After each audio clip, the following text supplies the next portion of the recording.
بسم اللہ الرحمن الرحیم۔ عرفہ کے دن کی خاص دعا۔ رسول اللہ صلی اللہ علیہ وآلہ وسلم کا فرمان ہے، سب سے بہتر دعا یوم عرفہ کی دعا ہے، اور میں اور مجھ سے پہلے انبیاء نے جو کہا اس میں یہ دعا بہتر ہے۔ وہ دعا یہ ہے، لا الہ الا اللہ وحدہ لا شریک لہ الملک ولہ الحمد وہو علی کل شیء قدیر۔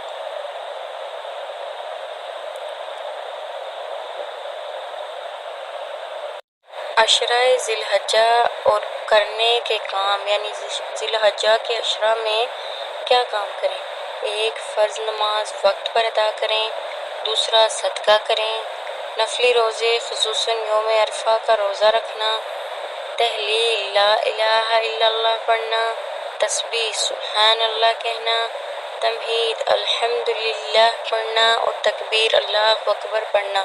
اللہ اکبر اللہ اکبر اللہ اکبر، لا الہ الا اللہ واللہ اکبر اللہ اکبر وللہ الحمد۔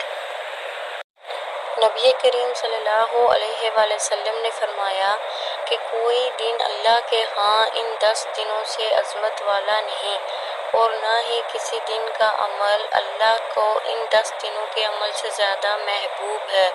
بس تم ان 10 دنوں میں کثرت سے تحلیل لا الہ الا اللہ، تکبیر اللہ اکبر اور تحمید الحمدللہ کہو۔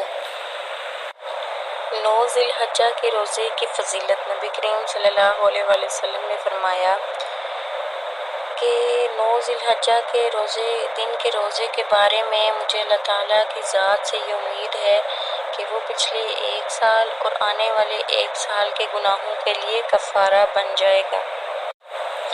اور ذی الحجہ کی پہلی رات کو 25 سالہ عبادت کا ثواب۔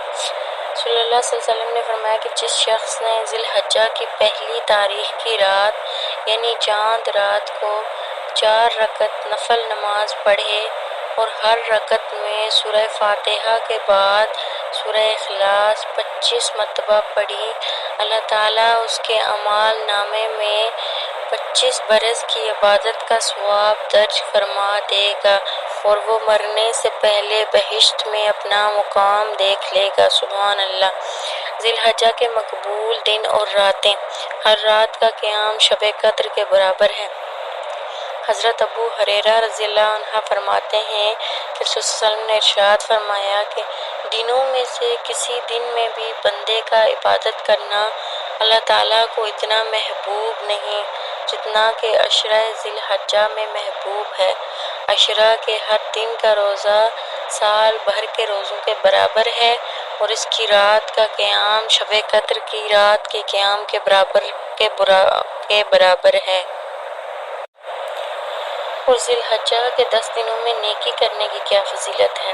آئیے جانتے ہیں۔ حضرت عبداللہ بن عباس رضی اللہ عنہ سے روایت ہے، رسول صلی اللہ علیہ وسلم نے ارشاد فرمایا کہ کوئی دن ایسا نہیں جس میں عمل صالحہ اللہ تعالیٰ کے یہاں 10 دنوں کے عمل سے زیادہ محبوب اور پسندیدہ ہو۔